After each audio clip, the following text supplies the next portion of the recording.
Hello friends, good morning. Welcome to SS divine school.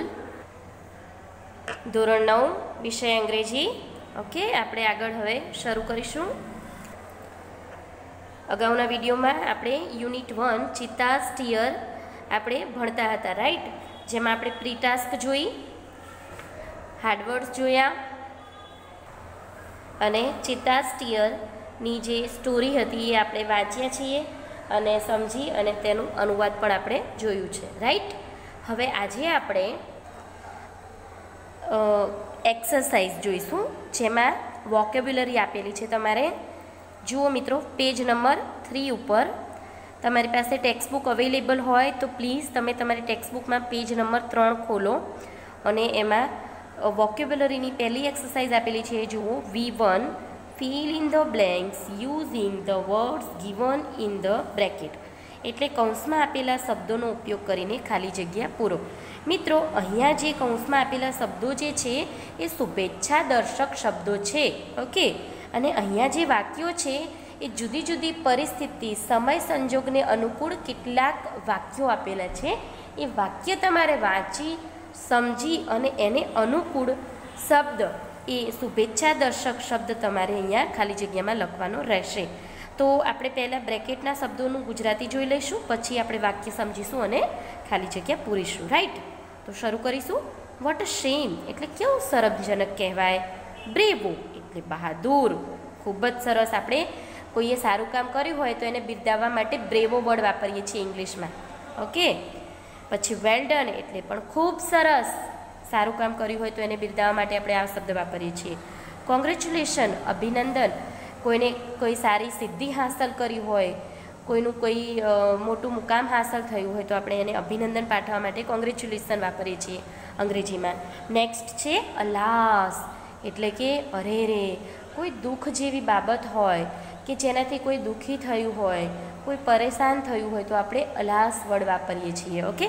આપણે ગુજરાતીમાં બોલીએ છીએ ને, અરે રે ભગવાન, ઓકે? એવી રીતે. પછી છે બેસ્ટ ઓફ લક. કોઈ સારા કામ માટે ક્યાંય જઈ રહ્યું છે તો તેને આપણે એને શુભેચ્છા પાઠવવા માટે ઓલ ધ બેસ્ટ અથવા તો ગુડ લક કે બેસ્ટ ઓફ લક આપણે વાપરીએ છીએ. તો હવે આપણે સેન્ટેન્સીસ જોઈશું. હું વાંચું તો ફર્સ્ટ સેન્ટેન્સ હું વાંચું છું. વિભૂતિ કોપીડ answer in the examination.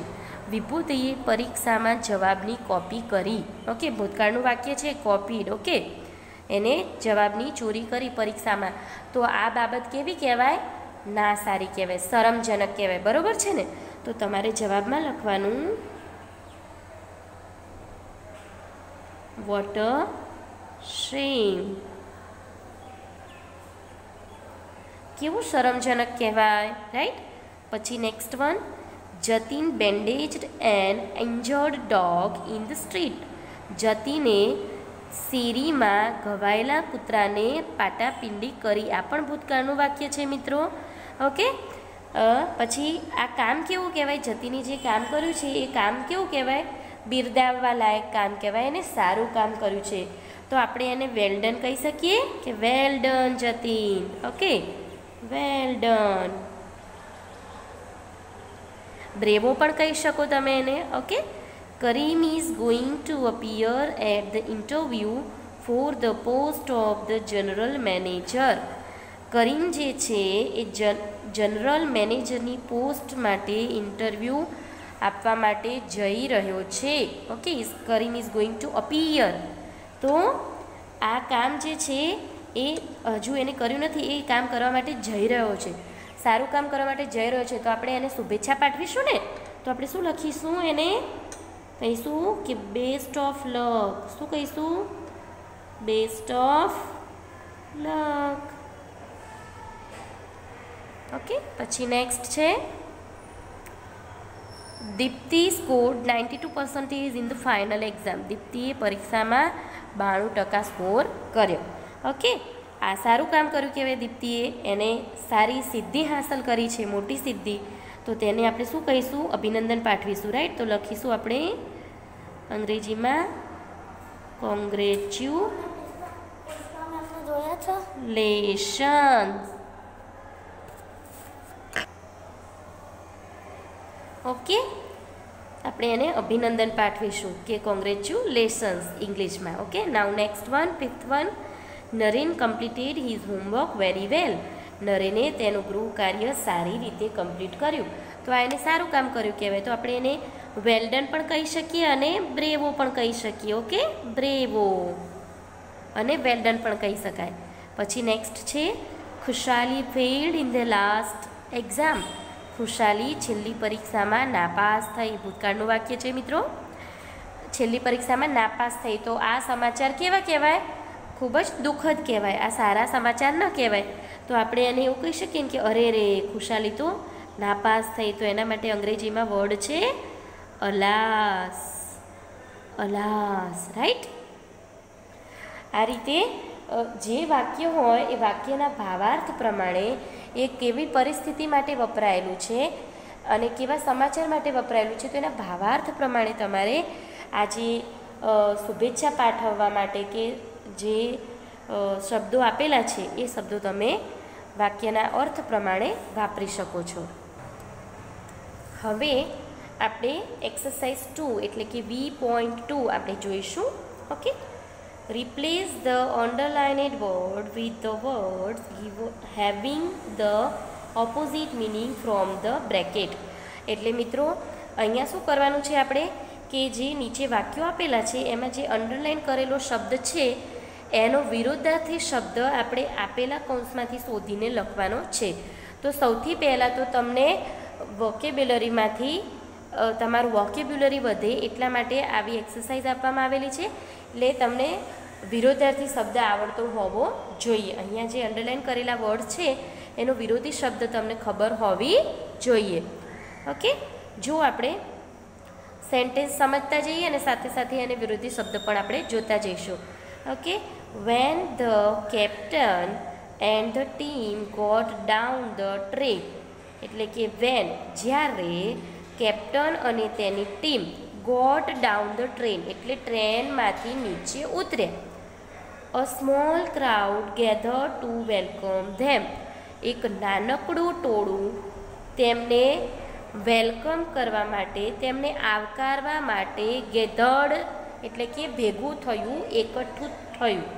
Okay, હવે કોઈ ટીમનો કેપ્ટન અને એની ટીમ જ્યારે આવતી હોય તો એ લોકોને વેલકમ કરવા માટે અ સ્મોલ ક્રાઉડ હોય. ક્રાઉડ એટલે કે ટોળું.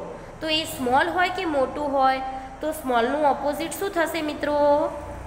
શું થશે? Yes, large. શું થશે? લાર્જ. તો તમારે સ્મોલ છે એની જગ્યાએ તમારે શું લખવાનું? LARGE, large. When the captain and the team got down the train, a large crowd gathered to welcome them. Okay, now next. When the question paper is difficult, the students seem happy. જુઓ કેવું વાક્ય પૂછ્યું છે મિત્રો. when જ્યારે the question paper એટલે કે પ્રશ્નપત્ર is difficult. એ ડિફિકલ્ટ એટલે કે અઘરું, મુશ્કેલ હોય. જ્યારે પ્રશ્નપત્ર મુશ્કેલ હોય the students seem happy. seem એટલે લાગવું અને વિદ્યાર્થીઓ કેવા લાગે છે? હેપી લાગે છે. આવું બને ખરું? તમારું પ્રશ્નપત્ર જો ડિફિકલ્ટ હોય, અઘરું હોય તો તમે ખુશ થાવ? ન થાવ, રાઈટ ને? તો તમને હેપી એટલે ખુશ. તો હેપીનો વિરોધી શું થાય? શું થશે હેપીનો વિરોધી? સેડ. શું થશે? Sad. The students seem sad. Okay, now he is very noble, so people hate him. તે ખૂબ જ નોબલ છે, તે ખૂબ જ પ્રામાણિક છે, દયાળુ છે. એટલે પીપલ હેટ હિમ એટલે લોકો તેને ધિક્કારે છે. એ પ્રામાણિક છે એટલે લોકો તેને ધિક્કારે છે. નોબલનું વિરોધી શું થાય? નોબલ એટલે ખૂબ જ સારો માણસ, પ્રામાણિક, દયાળુ જે માણસ હોય એને કહેવાય નોબલ. તો એનો વિરોધી શું થાય? વીકડ એટલે દુષ્ટ. તો અહીંયા તમારે શું લખવાનું? વીકડ. ઓકે, એ ખૂબ જ દુષ્ટ માણસ છે એટલે લોકો તેને ધિક્કારે છે. હવે નેક્સ્ટ જોઈશું. Last week I travelled by the Rajdhani express in the AC coach. Last week ગયા અઠવાડિયે I travelled by the Rajdhani express કે ગયા અઠવાડિયે મેં રાજધાની એક્સપ્રેસ દ્વારા મુસાફરી કરી હતી. શેમાં? ઇન ધ એસી કોચ, એટલે એસી કોચમાં મેં રાજધાની એક્સપ્રેસમાં મેં મુસાફરી કરી હતી. My journey was quite uncomfortable. તો મારી જર્ની જે હતી, મારી મુસાફરી જે હતી એ કેવી હતી? થોડીક અનકમ્ફર્ટેબલ હતી. તો અનકમ્ફર્ટેબલ, તમે એસી ડબ્બામાં બેસી અને તમે મુસાફરી કરો, તમારો જે ડબ્બો હોય એ એસીવાળો હોય, તો તમને કમ્ફર્ટેબલ લાગે કે અનકમ્ફર્ટેબલ લાગે? સારું લાગે ને, તમને સગવડતા ભર્યું લાગે ને. તો અહીંયા તો અનકમ્ફર્ટેબલ લખ્યું છે, તો અનકમ્ફર્ટેબલ એટલે અસગવડતા ભર્યું. તો એનો વિરોધાર્થી શું થશે? કમ્ફર્ટેબલ. તો તમારે શું લખવાનું? કમ્ફર્ટેબલ. ઓકે. લાસ્ટ વીક ગયા અઠવાડિયે મેં રાજધાની એક્સપ્રેસમાં એસી કમ્પાર્ટમેન્ટમાં મુસાફરી કરી અને મારી મુસાફરી જે હતી એ કેવી હતી? કમ્ફર્ટેબલ હતી. રાઈટ. નાઉ નેક્સ્ટ, બિંદુ ઇઝ હેપી. બિંદુ હેપી છે, ખુશ છે, because she got the less marks in the test. Okay, બિંદુ ખુશ છે કારણ કે તેને પરીક્ષામાં ટેસ્ટ એટલે પરીક્ષામાં કેવા માર્ક્સ મેળવ્યા છે? Less marks.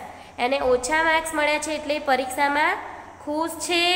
એવું બને? ખુશ હોય પરીક્ષામાં? ઓછા માર્ક્સ મળવાથી ના હોય. તો અહીંયા શું લખશો તમે? સેડ.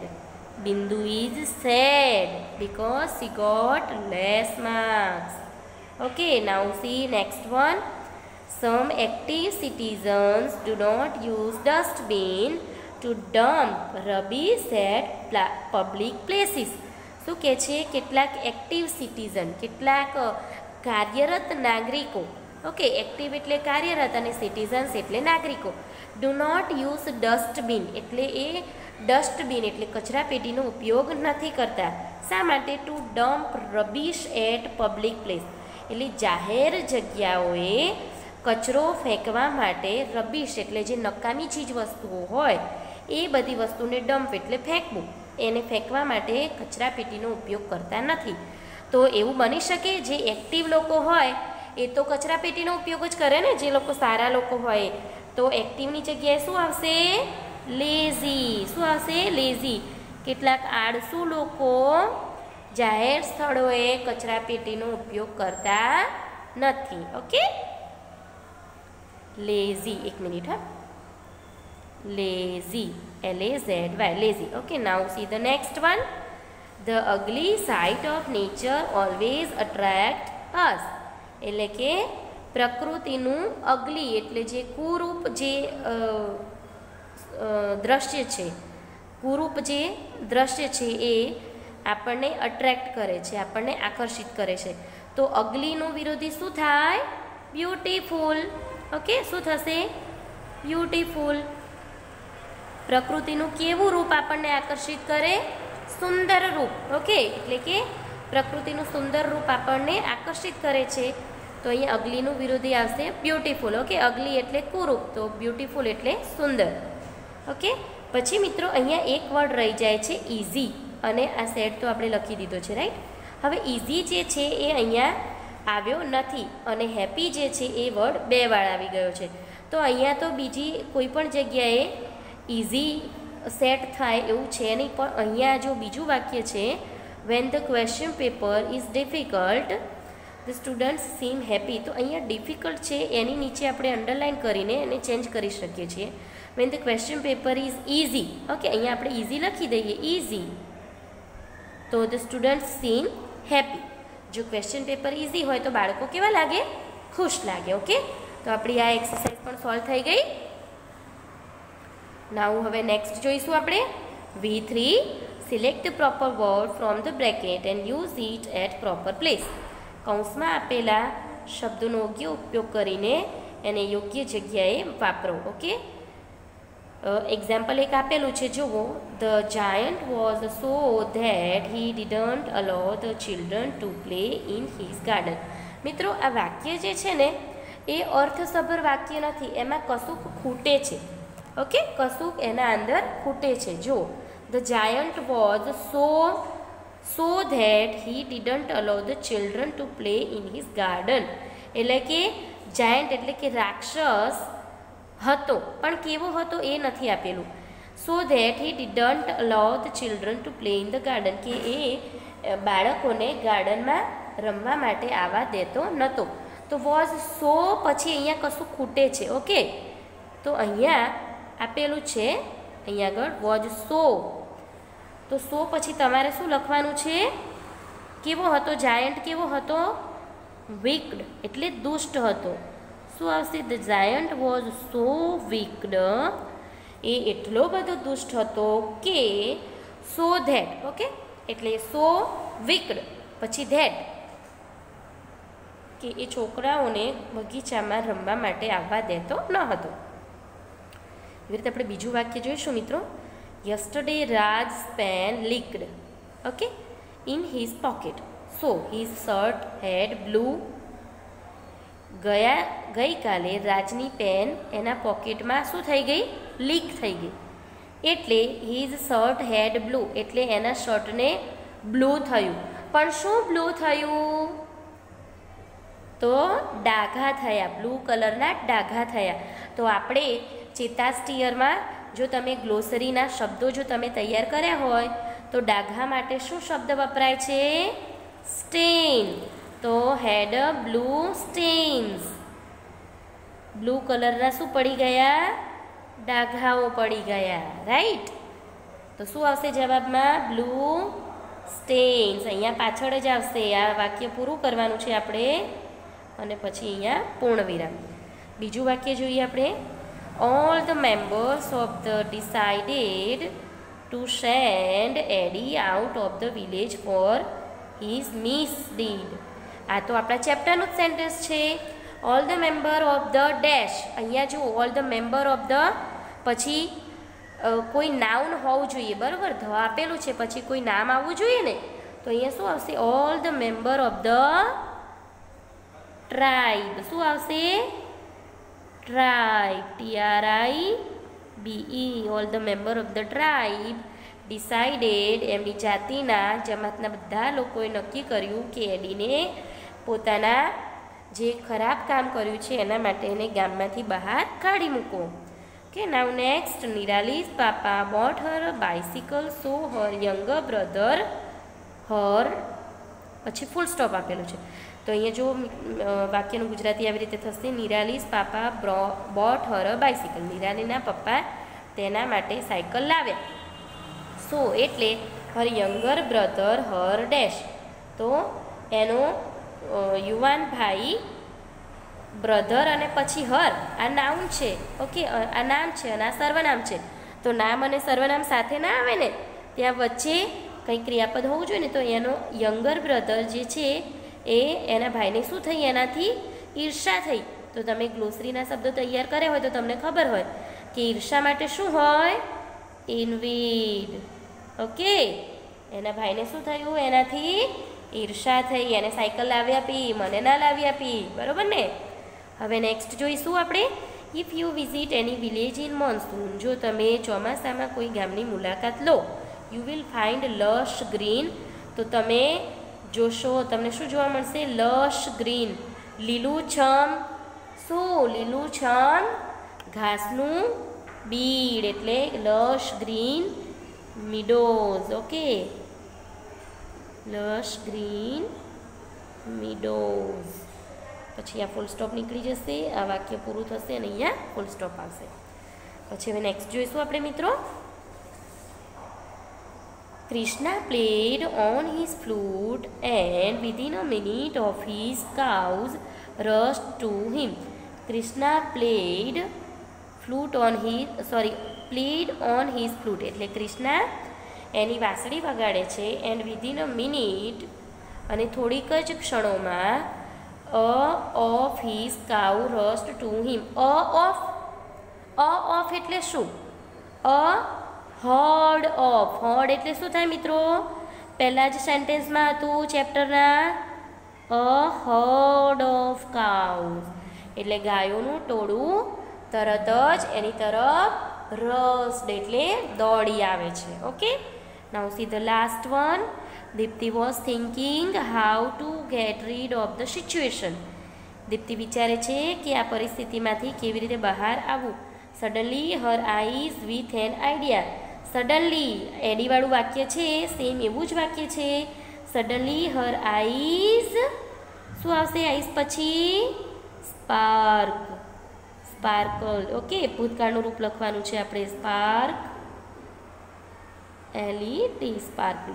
ઓકે, તો બધા જ શબ્દો આવી ગયા. હર્ડ આવી ગયું, મીડો, સ્પાર્ક, ઇનવીડ, હેબિટ, સ્ટેઇન, વીક્ડ અને ટ્રાઇબ બધા જ આવી ગયા મિત્રો. એટલે જ હું કહું છું કે તમે ગ્લોસરીના શબ્દો તૈયાર કરો, સાથે એનો ગુજરાતી અને અંગ્રેજી અર્થ પણ તૈયાર કરો, જેથી તમને વિરોધાર્થી શબ્દ પૂછાયા હોય તો પણ તમને સમજ પડે. ઓકે, અને આવી રીતે જ્યારે તમારે વાક્ય સમજીને પૂરું કરવાનું હોય તો પણ તમને ખ્યાલ આવી જાય. બરાબર છે મિત્રો. હવે આપણે કોમ્પ્રિહેન્શન જોઈશું. વોકેબ્યુલરીમાં જેમ પહેલી એક્સરસાઇઝ હતી બસ એવી જ અહીંયા સેમ આપેલી છે. What do you feel when you read this sentences. તમે આ વાક્ય વાંચો તો તમને કેવો અનુભવ થાય છે, તમને કેવું લાગે છે. Right well done or how sad or what a shame follow the example. એક્ઝામ્પલમાં આપ્યું છે એ પ્રમાણે વેલ ડન, હાઉ સેડ અને વોટ અ શેમ આ ત્રણ જ શબ્દો અહીંયા આપેલા છે. એ તમારે વાક્યના ભાવાર્થ પ્રમાણે લખવાના રહેશે. તો the female cheetah crouched silently એટલે માદા ચિત્તા જે છે ધીમેથી શાંતિથી સરકી, lift and caught a deer અને જમ્પ લગાવ્યો અને હરણને પકડી લીધું. ઓકે, તો એને હરણને પકડી લીધું તો એ કેવું કહેવાય? How sad. ઓકે, કેવું કહેવાય? હરણ માટે તો બિચારા દુઃખની વાત કહેવાય ને, કેમ કે હરણ એને પકડ્યું એટલે હવે હરણ તો મરી જવાનું. Right. Now next, first one. Eddie decided to steal a cheetah cub. ADA ચિત્તાના બાળકને ચોરવાનો વિચાર કર્યો. તો આ સારી બાબત કહેવાય? ના સારી કહેવાય. તો તમારે શું લખવાનું છે? What a શેમ.